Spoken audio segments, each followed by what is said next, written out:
What's going on, my boxing brothers and sisters? Another edition of Major Key Interviews, man. We got a Major Key prospect watch up in the building. You know what I'm saying? And just on time, like he's skating on ice. The Iceman pops up last minute, you know what I'm saying, to hit a goal in, you know what I'm saying, to talk about this Major Key prospect, man. What's going on, Mr. Scully? How you doing? You on mute. You on mute. Take off the mute. All right, you hear me?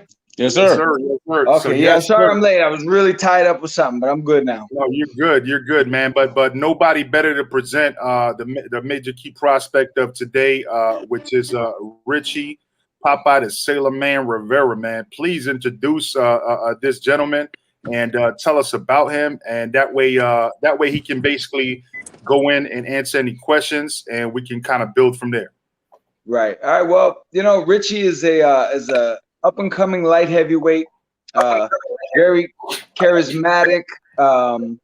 He's got the whole Popeye thing, and really people really gravitate to that. He tries to put on a show when he boxes, not just boxing. Like it's kind of like a show, and but he's a hard worker in very good shape, and we're looking forward to the future with this kid. Now, do you really give him spinach in the corner, or is that just a myth? Like, are people lying about that? Well, it's a secret. It's kind of a secret concoction that we got. Yeah, we got a secret thing going on, right? You can't give it because if everybody knew what it was, everybody'd be strong too. That's what's up. That's what's up, man. So, Richie, Mr. Rivera, how you doing, brother? Welcome to the platform. Man, I'm doing great, and it's good to be here. That's what's up, man. So the first question I like to ask everybody, man, what got you into boxing, man? You know what I'm saying? Like, there's a lot of different professions. Something must have got you into boxing. What kept you in boxing? Because at some point, maybe in the amateurs or somewhere, you got hit hard and you had to realize, man, I'm in a dangerous sport. You had to reconsider. Yeah. You kept with it, right? Yeah. So 20-0, 15 knockouts. Tell us about what got you into it. You know, my father really got me into boxing. My father wanted to do boxing as he was a kid, and when he asked his father, he didn't let him. So when he had me, he really wanted me to, take in all the sports, and I gravitated most towards boxing, and I fell in love with it. And, it showed because, even through the amateur fights and turning pro, going through all the trials and tribulation, I still honestly want to continue boxing. I still love boxing and know that boxing will always be a part of my heart and life. All right. So who were your favorite fighters that mostly inspired you to continue with boxing? Because obviously, if your dad got you into it, that's a great story in itself. A lot of great dad-son relationships. But who inspired you as far as boxers and stuff like that? Well, my father was like hardcore Puerto Rican from the island. So when it was like watching boxing with him to get like our most exciting fights, it was like watching Tito Trinidad, watching Macho Camacho. But I'm me personally, I'm a huge Roy Jones fan. I love the showman boxers, the guys that bring a lot of excitement to the sport. I love that type of boxing. That's what's up, man. That's what's up. I'm gonna pass it to Troy, man. That sounds like the people that I watch too, man.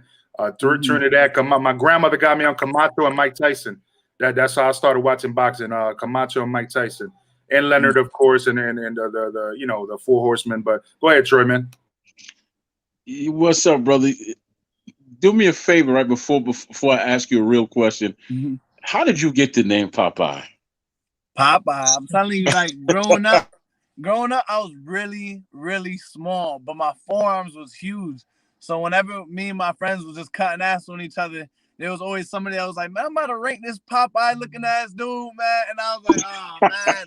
But, like, it stuck, and then when I went to the boxing gym, ironically, I had people call me Popeye. And I was like, you know what? I'm about to run with it. I like it. I'm going to embrace it. And, look how far it's got me. That's true. That's true. That's actually funny as hell. Okay, now take us on the journey, man, from you to amateur, and, name some of the names that you came up with in the amateurs, and, name some of the pros that you've worked with in your career so far? So as an amateur, we were able to go to like Olympic trials. We were able to go to like ringside tournaments. And within those tournaments, we were able to fight the best of the nation. We fought Miguel Tio. We fought Elvis Figueroa. We worked with the best in the business. And then as we turned pro, we tried to get the best sparring. So we've been working with Kid Chocolate, Peter Quillen. We've been working with Joe Smith, Marcus Brown, and the list goes on and on. We're just trying to stay as sharp as possible. We know that in order to be the best, you got to work with the best. Got you. Now, as far as your style, why don't you break down your style to the audience? Well, I mean, I feel I have a real awkward style. I could try to, be a little bit more on my toes, or I could try to stay a little bit more flat-footed, dig in some more power punches. But for the most part, I really try to be as unpredictable as possible. Let me flip that up. Mr. Scully, what's his style? Yes, What's his style? Let me hear it from the coach. I mean, if I was to compare it to someone, and it wouldn't be a mimic, but in the vein of like maybe a Nassim Hamed, not that extreme, but those awkward angles and body shifts and weight shifts and trying to punch off of unusual angles. Richie kind of gravitates towards that type of style. So I would say not as extreme, but Prince Nassim Hamed kind of. Okay. I'll take that. Okay. I'll take that all day.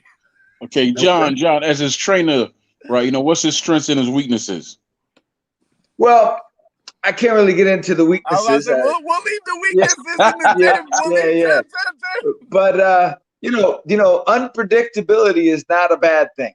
You know what I mean? Like me personally, I hate boxing people who are really unpredictable. That so I'm sure that's that way for a lot of boxers. I think Richie is a strong fighter. He's in good shape.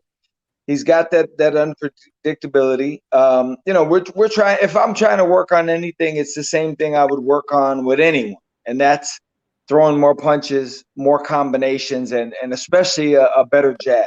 So that's the thing that all trainers are probably working with their guys on. So we got a question though, or not a question, but a comment from Kind of Local Sports. And salute to everybody in the chat, by the way, man. What Repig, Johnny Blaze, anybody that's shown up so far, Guido, of course. Kind of Local Sports says his ring walk alone is a show, but he also entertains in the ring. I've been to several of his fights. So your ring walk alone, what do you do in your ring walk, man? Good question. I got to give him more than a show. Some people they want to come to watch some boxing, but it's like if you go to a fast food, you get a burger, you want them to ask if you want fries with that. Right. We gonna give them a good fight, but we want to give them some fries with that. I got you, man. I got you. That's what's up, man. So yeah, man.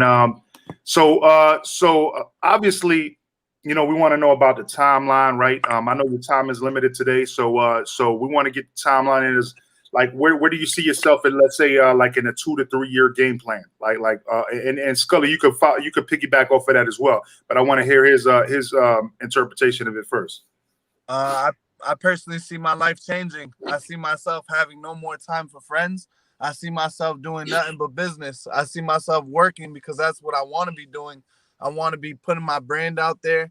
I want to be finding ways to be involved with boxing more than just in the ring fighting. I find myself being a face and an icon of boxing in some way, shape, or form. But definitely successful and definitely motivated and definitely still going strong. That's what's up. And Scully, you want to piggyback off of that?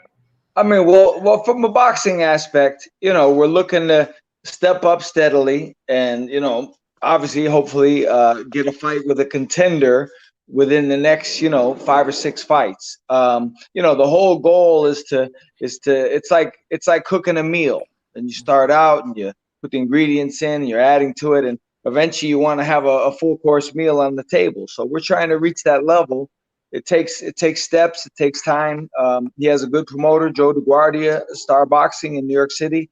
And we're gonna take that route. You know, we're looking to get. I would like to see Richie get a TV fight against a solid guy, someone reputable and someone recognizable, and you know, and go from there. I mean, you're going to get the best notoriety is fighting on TV against someone that the fans have heard of. That's the real earmark, the benchmark. So that's what I'm looking for. Right. And you know what, Popeye, you actually said something that caught my attention. You said in the future that you're not gonna have any time for friends. You're just gonna focus on this. You know, focus on your career. That's actually the mindset that made Jordan great and a lot of other people great. And I could tell you what, you're gonna find out, you know, who really loves you. Once you get that needle eye focus, you're gonna find out who really loves you. And I see you doing a lot of great things with that mindset. You know, just that you have the strength to speak that out loud, that speaks volumes of you. Mm-hmm.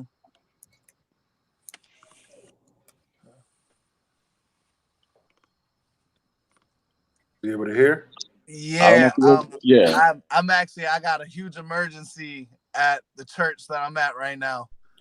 Okay, cool. Do your thing, brother. Do your thing. We knew you was we knew you were limited on time anyway, but hey, we'll leave it up to your training coach. You know what I mean? To go ahead and fill in the gaps here.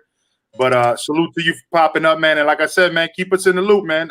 Yo, Scully, make sure he keeps us in the loop with his upcoming bouts so we can promote that and talk to him after the fight. You know, get those thoughts after the fight as well. But yo, salute to you for popping up, man. Puerto Rico loves you. Thank you so much. I appreciate it. Sure.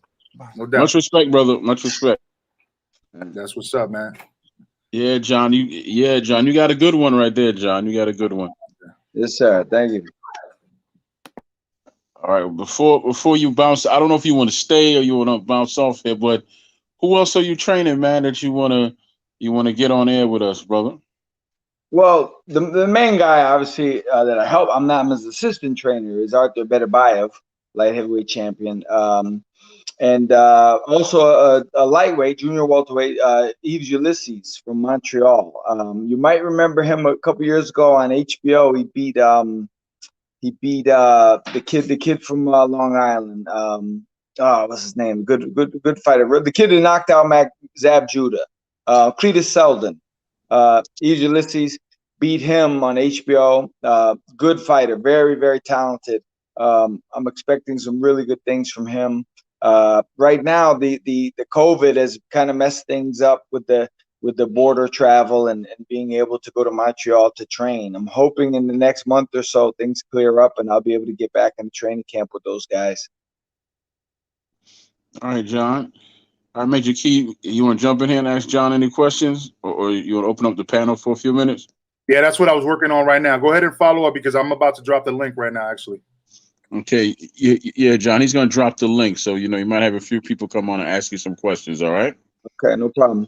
All right. So, yeah, man, it takes a lot of strength to say he's just going to have that tunnel vision because that's a tough life, you know, tough life, brother. Right. I don't have to tell you that, though. Yeah.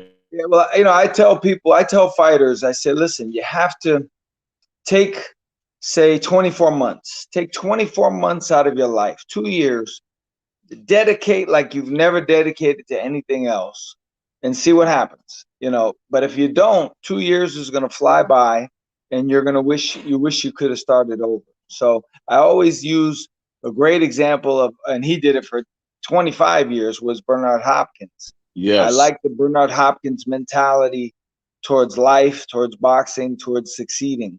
And so I pass that on to the fighters that I work with. All right. Now, I don't know if you've been paying attention to this cat head, you know, Jake Paul. You been paying attention to him? Okay. Well, I mean, I know about it. I'm not I don't watch. Yeah, see, because I was going to ask, you know, what you thought about his lack of skill, because I don't see any, but, you know. Yeah. I mean, you know, it's clearly, obviously, you know, a money thing. They're trying to hype it up for money, and that's it. Like he could not, and you know, and I think he's trying. I think he goes to the gym. I think he's putting the work in, but he's not a true boxer. He's not a skilled boxer. He's not a hot prospect. And if he didn't have the YouTube following, you obviously would not know who he is. Absolutely. I'm not a fan of that. I don't watch it. I've never seen him fight. I'm not a fan of that at all. I'm not, especially when I know so many fighters, who are a million times the guy that he is, the fighter that he is. And not just that, but not just skills, but people who have put the time in, guys who have went to amateur tournaments since they were 10, 11, 12 years old and, slept 6 kids in a room for a week trying to win a tournament. And they come up the hard way. And then to have this guy just leapfrog in front of them and then have the audacity to claim he wants to fight Canelo Alvarez. Even like a guy like Jake Paul, more power to him, but he shouldn't even be allowed to mention Canelo Alvarez's name. It shouldn't even be allowed to come out of his mouth other than, "Hey, Mr. Alvarez, can I have your autograph?" That's the extent of it.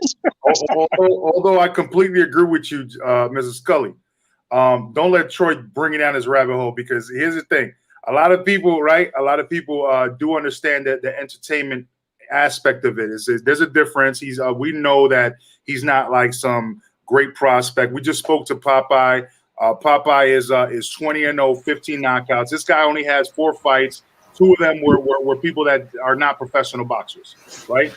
And the other 2 weren't even it's just like there's no question that. But the thing is that look at the revenue that they're generating in boxing, right? And look at the fact that his undercard, right? He donated $1 million of his own earnings and gave it back to people to give them their highest paydays, like professional boxers, like a Daniel. Oh yeah, no, I like that. I do give credit where credit is due, and I saw that and everything. But again, we're going down a lane where boxing has drifted more and more and more into this, and you have Lamar Odom is gonna fight Big Daddy, and it's just a crazy thing. But John, you a straight shooter. Whose fault is it? Because we don't have Terrence Crawford versus Errol Spence. Right. No, I don't. Here's the thing. I don't hate on fighters for taking fights. Like if you know me, I've really been hard against, the WBC silver title, which I don't even know what that is, but I know it's a thing, right? I'm not mad at guys for taking those fights. I'm mad at the fact that it's a possibility to do that. I'm mad at that it's even a thing. And so as far as fighters go, I understand, you're making money and all that type of thing, but I hate to see boxing go down this sideshow route. It used to be a thing where once every few years, Muhammad Ali fought Antonio Inoki, a wrestler, for fun. But now it's a thing where that's prevalent in our sport, and people, we have new fans, true, but these fans are fans who thought Conor McGregor was too big for Floyd Mayweather. They thought he was gonna beat Floyd Mayweather, so we're not indoctrinating knowledgeable fans, so to speak. We're indoctrinating people who are really unrealistic in the sport. But that's why we have this channel, brother. That's why we have you on, because you see what I'm saying? We want people to understand the difference. You see what I'm saying? Right. But I know none of us hate a hustle, and somebody's got to hustle, and it's bringing attention to the sport. At the end of the day, I wish that we didn't have to be at this point, but we're here, and at least those fighters are getting paid some money that they never got paid, and it's worth it. Wow, because after boxing, they're not gonna have anything for their insurance. You know what I mean? Or anything like that. But Bruce Goes is in the building. Bruce Goes, how you doing, brother? What's up, Major Key? Troy, John Scully, salute, brother. I've been on several panels with you, man. Every time I see you up here, I say, I got to jump in, bro. How you doing tonight? I'm good. How are you? Good. And I want to say one thing about Jake Paul, man. I think boxing went after Jake Paul. Jake Paul didn't come after boxing. We're in a lull right now where, like you said, John, Antonio Inoki and Ali, that was a big thing back then. But now we're seeing these fighters that should have no business coming back in the ring, doing hug fests with other boxers who have no business coming back in the ring. We're seeing it going on. And this was the perfect time for some promoter to look at somebody like Jake Paul with 1 million YouTube followers. He's having a feud with somebody else on YouTube.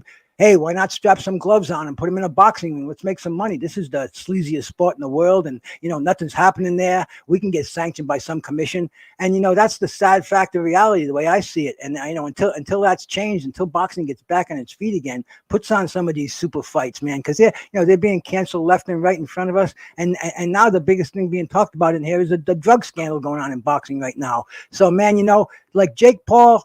He didn't come to boxing. Boxing came to Jake Paul, man. That's the way I'm looking at it. Right. Yeah. And like I say, again, I can't be mad at him. I mean, come on. He's making a ton of money and everything. I don't, if you get an opportunity, you have to grab it. He'd be a fool not to. And we all would. Like I say, but just as a boxing purist, like I'll give you an example. This is me. If I was asked to train Jake Paul or anyone like that, I would say, okay, I'll do my best, but I could never in an interview, if they said, hey, what do you think about him and Canelo? Now, I can't bring myself to say, oh, yeah, we're going to, Jake will be too big. And like, I couldn't allow myself to do that. I would rather get fired than actually say something that my boxing peers, my guys I respect, they would know I was lying. And I wouldn't allow myself to be in that position. I would have to keep it as real as possible. Like the term "keep it real," I would have to adhere to that 100%. And even when I train boxers, I don't say, "Oh, my guy's gonna knock out this one." And now, the only one right now I could even be connected to that I could say things like that is Arthur. I mean, Arthur. I don't see anybody beating Arthur right now at this point. But other guys. I'm not one of these guys to call out Tyson Fury and say, "Oh, my guy's who you never heard of in your life is gonna knock out Tyson Fury on Tuesday." So I just can't be a part of the sideshow. I don't necessarily hate on it, but I can't really be a part of it. Gotcha. Well, bro, do you see the sideshow and boxing kind of merging? Like the Jake Paul card. Look at the undercard. It was a decent undercard. It wasn't anything that was pay-per-view worthy, but we had some good names on that card.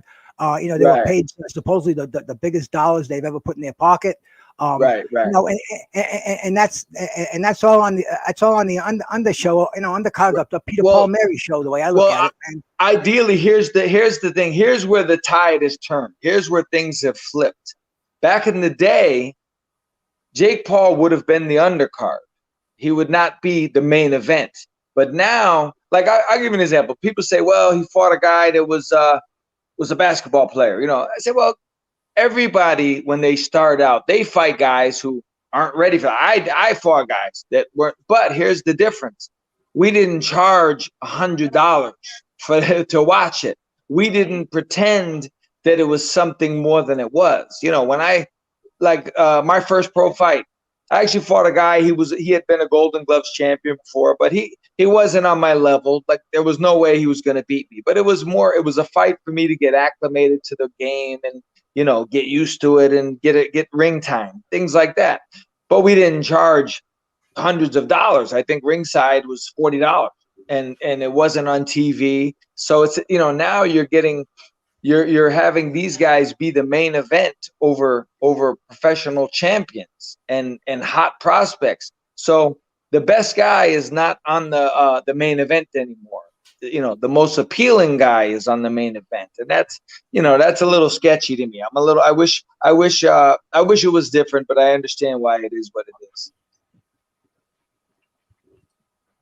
Yeah, I see that 100%. And but the thing is, man, on your pro debut, you didn't have 1 million Twitter followers who were watching, waiting for you to get in the ring. And that's the thing with these guys. I mean, he's got more people watching him than Sugar Ray Leonard did in his pro debut. So we can't knock the guy for making $1 million, fighting a nobody. I mean, that's what come down to, man. No, but I don't want him saying that he could beat Canelo. Absolutely. He's got no business. I don't care if the world is his fan. I can't allow that. I can't allow this man to say that he can beat Canelo Alvarez. I cannot allow that to happen. I can't not talk about that. But you would train him if given the opportunity and a big paycheck, though. I would train any fighter, but again, I would not. They wouldn't want me because I couldn't go along with the the show. I couldn't do that.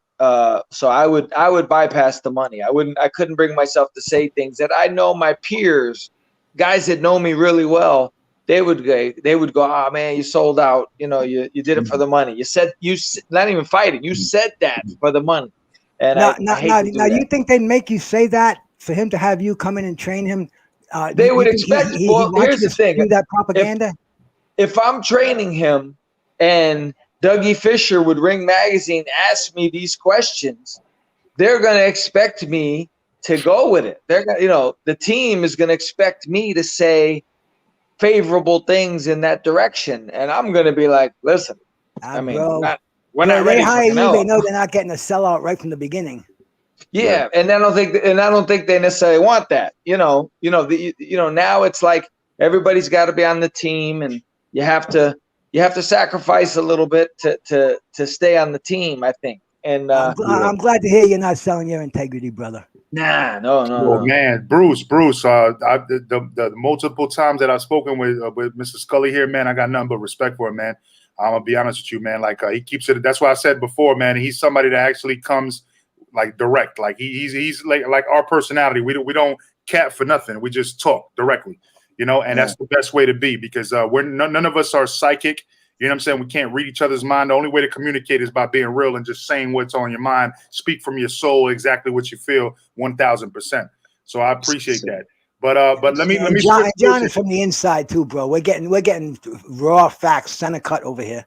For real. And so I want to switch gears though, because look, we got this whole dilemma now, okay, with Oscar Valdez being approved to fight after popping dirty, right? Man. And it seems like some people are siding one way and some people are siding the other way, because it was a weight cut, it was a diuretic, you know what I'm saying? And it was a weight cutting agent. Doesn't matter. Canelo was suspended for 6 months, and they even raised the level afterwards. But because, you know what I'm saying, the fact of the matter is that it was still illegal at that time, they still suspended him for 6 months. What they did was reconsider the fact that, hey, a lot of people do come with this amount and it's consistent with tainted meat in Mexico, but it's not enough to enhance performance. So let's increase the amount to the amount that is, consistent with what is able to enhance your performance, right? But now we got this guy that popped dirty on the A and B sample, right? And now he's still allowed to fight. What do you think about that? Would that have been allowed back in the days? Yeah, well, it's clear that there's no rules that they're following. It's an individual basis. The bigger star you are, the better chance you have of a lighter sentence. It's like the criminal justice system. I mean, there should be, like, hypothetically, if they said, okay, if you pop dirty for anything, you're suspended for life. We don't care if you're Muhammad Ali. You're suspended for life. Things might change, but guys know that the rules are shifting. The rules are shiftable, and that's obviously not right. Money, I'm sure, talks in this situation, but it's not right. I mean, they need to crack down. I mean, look, we're past the point of pretending that it's not happening. It's happening, and it's happening with some of the biggest names in the world. And I might have told you this before, but it's relatable. 30 years ago, I did a talk at a school with a Pittsburgh Steelers Super Bowl champion player. We were talking afterwards, and he told me in 1992, he said, everyone in the NFL is on steroids. Everyone. He said, your favorite player is on steroids. That's a fact. He said they could catch every player on every team every Sunday if they want to. They don't, because they can't. They would destroy the league if they did that. So once a year, twice a year, they catch some guy and give him a slap on the wrist to make it look like they're doing something. It's the same thing in boxing. A lot of people in boxing are on it. They're doing things, and people know it, and they're letting them slide. They're letting them slip through, and it's wrong. And someone's going to get hurt, and it should be assault. It should be first-degree assault. And I always tell people, I sparred with a guy one time who was not a good fighter. He wasn't. but he was on the juice, and I know this because he gained like 30 pounds in a month. And he walked in the gym one day, and I was like, "What happened to this guy?" And they go, "Well, you know what happened to him? Like he cycled on." And we sparred, and his power was so abnormal. And I'm like, man, like this evens the playing field between us, because on a regular day he shouldn't even box with me, but he had that power, artificial power, and I had to be really careful with him. And now you put that on a world-class fighter, you're talking a deadly weapon. You're talking about the ability to kill someone. You're talking about the ability to kill a human being. There it is. And There it's wrong. You have the skills, man. And yo, we have a new panelist. I haven't seen him before, but I appreciate you being here. I know who he is. Yeah. Oh, you know him? Okay. All right, cool. Yeah. John. I give everybody a chance. I wasn't sure who he was, but I'm like, all right, you click the link. I see you moving in the background, showing your face. What's up? Yeah. John, up, we got OG? our Otis Griffin, man. We got Otis Griffin on, former lightweight contender, as I like to call him, Okay. Light heavyweight. as I like to call him. You got people thinking I'm What did I say, Otis? I called you lightweight? You call me lightweight like I'm Zab Judah, man. Nah, Light heavyweight, man. brother, I'm sorry. Up there with Big John Iceman Scully used to dominate. Yes, sir. How you doing, OG? I'm doing great, man. Good to see your face, man. Good to Yes, see sir, all you guys.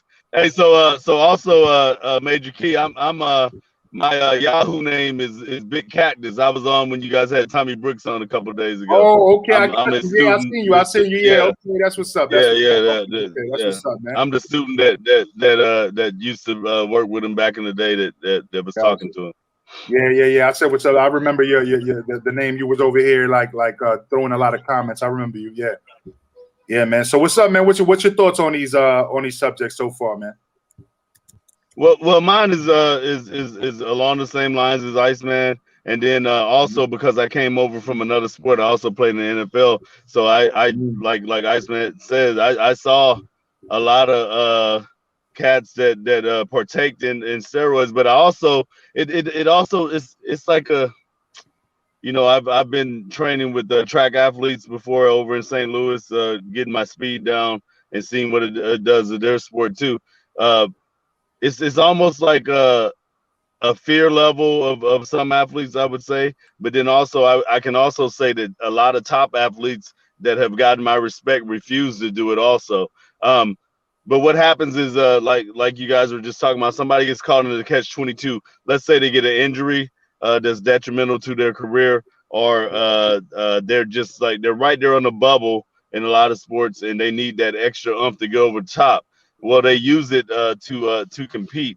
And like I says, when you are world level, then it becomes that much more dominant. Where a guy might have been, matter of fact, it's funny because I was just watching Ben Johnson last night. I know he was on the stuff, but it was just amazing. He was like an X-Man, right? And I watched 84 before the 1984 Olympics, and I saw him get blown out by Carl Lewis, right? Then I go to 88, the next reel, and I see him literally look like he got shot, put it to the starting line. And it's funny because a lot of people never talked about it, but Carl runs over to him, and you would think that he's congratulating him, but I know that look, he was like, "Hey, I know you're on something." That's exactly what happens. But I've fought fighters on the juice. I beat fighters on the juice. And I feel like that I've also lost a few to fighters on the juice. Of course, I'm not going to mention their name and everything. Unfortunately, I got caught in between that era where everyone was true to the game, like John, and then there was that new era that's coming, like of the guys that are now that are using the snack eaters, the Victor Conti. Yeah. So, but me, I'm also a Christian, so I always say, like, what good is it to do for me to cheat now, and then have something happen to me medically later, like Lyle Alzado and stuff like that. Once I saw Lyle Alzado's address the world that day, man, when he was on the stuff and he was dying, I said, oh yeah, I will never put that in my body. So that's how I feel about it. But yeah, I think it's kind of like a 50-50 thing. Oh, I also wanted to say this too. I don't believe because of the science of weight and everything like that, I don't believe that certain steroids help people become better fighters. I think that it helps their ability to recover, which Ice knows that that's a very, if I can feel like I feel in the 12th round, like I feel in the first round, then man, that's something. And then when the playing field is not even, like in boxing, you get a lot of mixed message. So if I'm a world caliber guy and this other guy is just a contender, let's say like I'm an elite guy and the other guy is below world level, like he's not even a belt holder, he's a contender, I can kill that guy, because he's going to get hit with an accumulation of punches Let me that ask you a could really question. be fatal to him. I want to ask you an important question because you were here, and I know that I mentioned this maybe when you were here or not. I'm not sure if Scully was watching it. He's a busy man as well, so I'm not really sure. But my whole thing was, look, I watched everything that happened with Manny Pacquiao, 42 years old, going on 43, about to be a president, maybe his last fight of his career, right? I can tell you Errol Spence, legitimately had an eye injury. I got that from inside sources. Thank God that I'm at that point where I even, get inside sources, right? And this is legitimate. People that have actually seen it, it's legitimate. Everything's legitimate. However, my whole thing is I feel like they knew beforehand, and because of the fact that we know that Ugas was sparring southpaws weeks in advance, whereas his supposed opponent was Fabian Maidana, who was Orthodox, right? And I can understand when you say, yeah, we can mix up different styles in the camp, this and this and that. But look, you know what I'm saying? This dude is a solid one-style fighter, right? In Manny Pacquiao, we all know he's southpaw. We all know he's coming like that. We all know he's coming with the black boom with the left. We all know that. So when we talk about these little things, right, which become big things in a boxing match because anybody could get hurt and even die, right? So isn't it fair to say that he should have had the same amount of training instead of a couple of weeks advance notice for the other guy just because they wanted to keep a belt, if that's what happened? Because I can't confirm that, but it just seems suspicious to that point. So what I'm trying to say is that shouldn't have we at least given him that opportunity, to train instead of having to crunch in 30 rounds last minute, right, in sparring, and then his legs lock up in the actual fight, and then with a slick Cuban style fighter that actually had the jab and kept him at range. You know what I'm saying? And he was taller, he was rangier, he had the longer reach, and he was an actual champion. Like he picked up the championship after Pacquiao lost it. It's because he was there. You know what I mean? So don't you think that if it was your fighter, wouldn't you want your fighter to have the same amount of training? I mean, if you're asking me, yeah, of course. I mean, unfortunately, we're in a sport where, these things happen, and it's just the way it goes sometimes. I mean, ideally you want to have a full training camp. You want to have everything ready. But I'll tell you a funny thing. When I was coming up as an amateur, and I was a top amateur, I'm fighting at a high level, so I know a lot of big guys. But I always thought that every fight I saw on TV, that everybody was perfectly prepared, and you saw both guys at their best, and they both had great sparring, and they had no injuries, and I thought everything was perfect. And then after I was pro for a little while, I'm like, man, I hardly ever went into a fight where everything was on time. Sometimes things got manipulated last minute opponent changes. I had guys where I had to fight a guy on 2 days notice. It's just the way it is. We know that we have to deal with that sometimes. It's not like they could just cancel the show and and hotel reservations and TV dates and move it. So that's why some guys just consider it, and he capitalized on it, but they consider it almost like winning the lottery.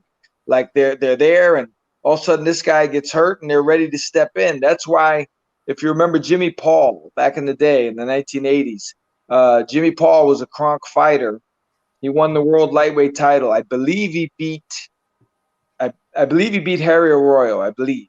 But whoever it was, he took the fight on like 3 or 4 days notice, and he won the title 15-round decision.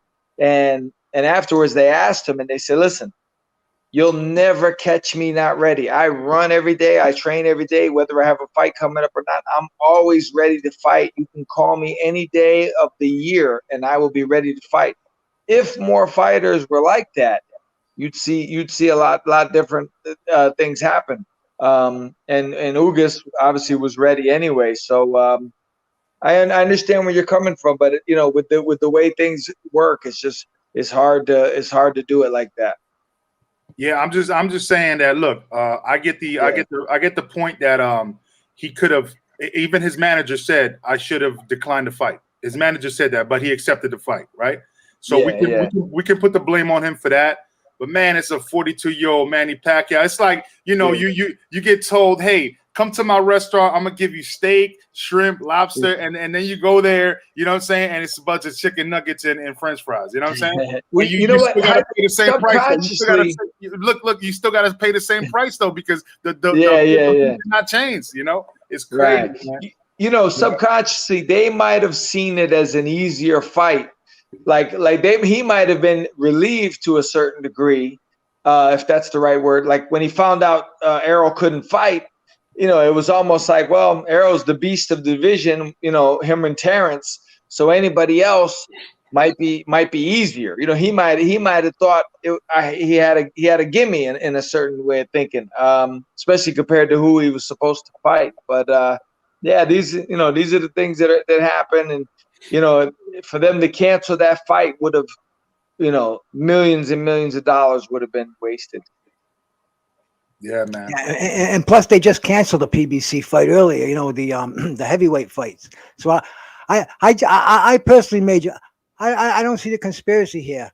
I think the way things fell out, Errol had that eye injury. I mean, they're very strict on eye injuries, and especially in Nevada now. Mm-hmm. He pulled out.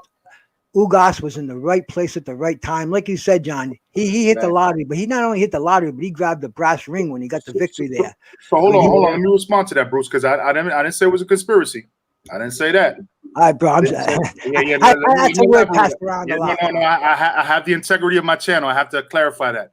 I did not say a conspiracy. What I said is that, okay, for example, these are facts. He got 3 different doctors to verify his eye injury, right? Are you saying that literally happened from Monday when they found out, and then had a flight to his hometown and had all of those doctors see him in that time frame before that Monday morning or Tuesday morning announcement? No, I don't believe so. I believe that happened weeks in advance, and hence Ugas sparring, which has been confirmed, has been sparring southpaws when his fight was against an orthodox fighter who wasn't even like a great champion of Fabian Maidana. So therefore, you wouldn't even be like tricking yourself out. Like, he's not a switch hitter or anybody really dangerous like that. You're talking about fighting this guy, right? And then on top of that, look at Fabian Maidana's eye with that injury right there. Who the hell lets his guy, bro? Scully, you're a trainer. Would you let your guy train to that point where his eye gets damaged like that, to where it's lumped up? Right. What I'm saying? Yeah. Like, you see what I'm saying? Like it all. No, I definitely see your point of view. Yeah, and there's a question. There's a question. That's all I'm trying to say. Yeah, I'm not. Right. No, I agree. Nobody. I'm just saying that the money was there to be made. And it was like, by any means necessary, let our guy know before we let this guy know, give him a little advantage like that. That's all I'm trying to say. Yeah. Oh no. Yeah. That's possible. That's very possible. Of course. Yeah. All right. Let me jump in here because I've been quiet for a while, especially in this wacky world of boxing. But to hold an injury like that, the news from that away from the fans for that long. I don't know. In this day and age with social media, it seems like you can fight in California and they're gonna smell it in New England. I mean, it's it's an instant gratification world. I just don't see how that could be kept undercover like that for so long. And like I said, man, I just think PBC said that the show must go on. We have the super champ in Ugas. You still got some hardware there. You got Manny Pacquiao, a legend, and possibly his last fight. Dude, I just think they ran with it. Vegas was already sold. Maybe the tickets didn't increase, but I think a lot of people were just there to see Manny Pacquiao's swan song. And dude, I really think he got old in the ring. That's what happens. Nobody beats Father Time, man. I can certainly attest to that. And John, being a boxer, can tell you that, man. It's just one of these days you're not going to be swinging anymore. I know, but trying to transition to a different style like that and doing 30 rounds of sparring last minute to a completely different style, especially a Cuban slick fighter like that. You know what I mean? Like that just tells you that, yeah, you're really going against the grain at this point, but he didn't have to take the fight. And that's the only thing that I can't disagree with, is that he didn't have to take the fight. So when people tell me that kills the argument for me, because I'm like, yeah, you're right. You're right. Even his manager say he shouldn't have taken the fight. But that was going to be my led point. up to it, I feel still was wrong. You know what I mean? And I feel like he should have been given a fair shot with that. That's all. That was going to be my point right there. That, he didn't have to say yes at all. He could have said no, and packed his bags up, and just flew back to the Philippines and said, I'm not fighting. Yeah. He could have just said that. So where do we go from here then, Troy? What do we do now that the fight's over? Yeah. Where do we go from here? We wait for the next, we wait for the next big fight and hope that it doesn't fall apart. And no, I mean, as far as Manny Pacquiao is concerned. Oh, well, based on the photos I've been seeing in the videos where his wife is nursing him back to health, I think that she's going to play a big part in making sure that was his last fight. I know he probably doesn't want to go out like that, but he has a whole career that's actually going to live on. You understand me? He doesn't need a 50-0. He has a career that will live on. So I don't see him coming back on the strength of his wife is going to tell him that I can't keep going through this with you. You have to make a choice. And I think that the man that he is, he's gonna pack it up and go home and do what he's gonna do. And not only that, the whole reason that this was considered maybe his last fight was because he was going to go against Errol Spence, and then the only question was would he have a undisputed with Terrence Crawford after that. But then they didn't give him the belt from Ugas. You know what I mean? They didn't reestablish him as a champion. They kept it with Ugas. And then on top of that, it was just an Errol Spence fight. And then all these things happen, and he's going to become a president. They've been grooming him to become a president for years now. So it's not like he's not going to become president. Everybody knows he's going to become the president of the Philippines, man. As much as he's giving back, and as much as the president of the Philippines has been grooming him, and the way that people love him, he's going to become president. And that's the whole thing. He's not going to have time for this. He's not, I mean, he's got a heart of a champ, but he's going to have a bigger fight in front of him instead of just standing in the ring. He's going to be standing against the world.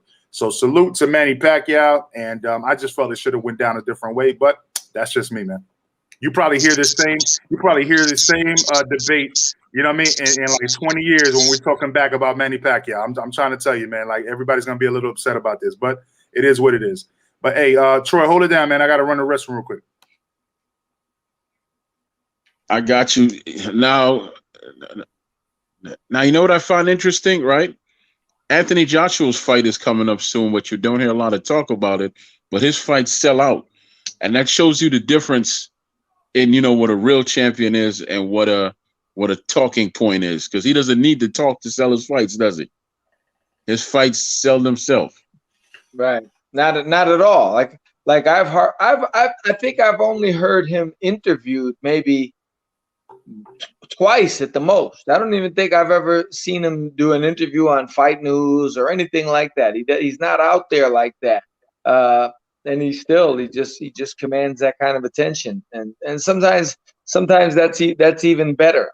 You don't want a lot of drama. You just want his boxing to stand on its own. That's absolutely right. Now, John, as a trainer and as a former pro yourself, how do you get a fighter to that point where where your fights actually carry themselves? They don't really need all the hype and the bluster and all the back and forth and all that. How do you build a fighter like that? It's not something you could really necessarily do by design. Everything has to come into play. Like I give you an example. Years ago, my father always used to tell me, he said, some entertainers and athletes, some guys are meant to play the big room. Some guys are meant to play a smaller room. Now, like I'll give you an example. At Madison Square Garden, they have the main arena where Ali and Frazier fought. And then they have the side arena. It used to be called the Felt Forum. Now it's called the Paramount. It's a smaller venue, like 4,000, 3,000 seats. Some fights go there. Some fights go in the big arena. You know, certain guys are groomed and they appeal to people enough to get into the big arena. And that's Anthony Joshua. Just people seem to love him over there. He doesn't necessarily, or he obviously doesn't have to be controversial. He doesn't have to say crazy things. He doesn't have to put on an act and, you know, show himself. Like, I don't even know what type of guy he is.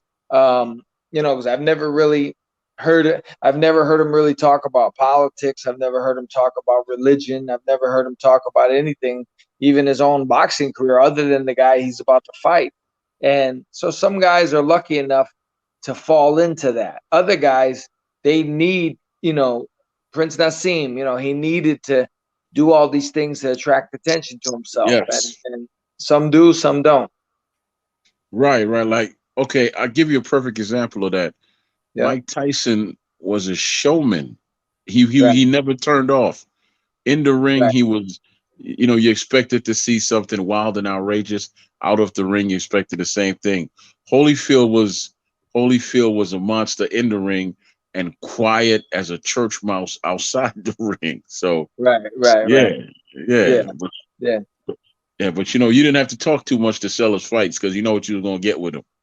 Right. You know, and some guy, you know, like I say, some guys need to bring attention to themselves. And I'm not saying it's a bad thing. You know, you have to do what you have to do. And if you're not, I don't know what the word is, right? Enigmatic, but if you're not a Tyson where you're 19 years old and you've already knocked out 18 grown men, you know, on ABC TV, then, you know, you need something else. So, you know, everybody's got their lane, everybody's got their thing, how they make it. And everybody doesn't take the same road. That's all. Hey, gentlemen, we about to wrap it up, but listen, Ty, don't leave yet, man, because I know you love free smoke. I know you had some issues because some clown wouldn't do push-ups to meet your bet from last week fights. So you left the particular channel you were on. So I think Black and Brown is going live at 10:35, or no, I'm sorry, 9:35 tonight. So yeah, if anybody wants that free smoke, go to Black and Brown Boxing. Everybody know who that is. Black and Brown Boxing is holding his usual free smoke Friday, so everybody could chop it up over there. But let's go around the panel. Bruce goes. Go ahead and hit everybody up. You know what I'm saying, and let everybody know your last thoughts, or whatever you have to say about the final topic. Yeah, bro, I appreciate it, Major Man. You know, and Troy. You know, I see the Iceman come on a panel. I see a welcome mat, dude. This man's a wealth of information. This guy knows boxing, past, present, and future. I love listening to him, you know, and I love coming on here. I had some questions I want to ask, but you know, there was too much going on. I'm sure we'll be jumping on other panels together, man. I appreciate it all you guys, man. You see me all over the place, man. You know, man. I love you, man. That's why I always send you a link, to, even if it's email, man. Even if I'm not sending it to the chat, I'll send you an email, man, because you know what you're talking about. And we appreciate that. You know, somebody just said earlier, this boxing talk has got a gentleman's twist to it. That's what we try to do. You know, mad love and respect to all you guys, man. Yes, sir. All right, man. Peace. Mrs. Scully, if you want to first talk about the prospect, Popeye, you know what I'm saying? Richie Rivera, first talk about that, then talk about yourself, your final thoughts, and then we'll pass it to Troy Graham and then myself. Well, you know, Richie Rivera, I just want people to remember the name Popeye. You'll remember that. You know, up and coming prospect, light heavyweight. You know, I'm not saying he's going to be world champ and a Hall of Famer. I'm just saying he's an entertainer. He's got some skill. He's got some desire. He really loves boxing, and you know, he deserves a little bit of attention. And I think we're going to step up at some point in the next few fights. He's going to fight a guy reputable, and we'll see where we're at. So we're in the building stage right now. And before you talk about yourself, do you know where? Because we didn't catch him last minute. I wanted to know where to send people to follow him, in case he puts up like training videos or anything like that. Where do you know where to follow him? He's on Instagram with his Richie Popeye Rivera. Okay, and he does good. Like I say, he's got an entertainment value to him. You know, he likes to put up he's a Puerto Rican. He comes from Puerto Rican culture, and he did a video one time, and I was like, I had to ask him about it. He killed his own chicken. You know, that's what they do. You know, and you know, his grandmother taught him how to do it, and he wrung its neck on video, and I said, oh man, and he got a lot of follows after that one. So yeah, he's dude. My unique. grandparents got videos of slitting pigs, skinning them. Yeah. My grandfather owns a rabbit farm over there in Puerto Rico, and that's what he eats for dinner. That's what he loves. You know what I mean? So he's got a rabbit farm. It's true. It's true that. So you know exactly. Listen, he's in the driveway. I know. I didn't know what ringing, and you know, when you heard it, like your parents would say, I'm going to wring your neck, right? I didn't know what that meant till I saw the video of him and the chicken. Then I realized what it meant.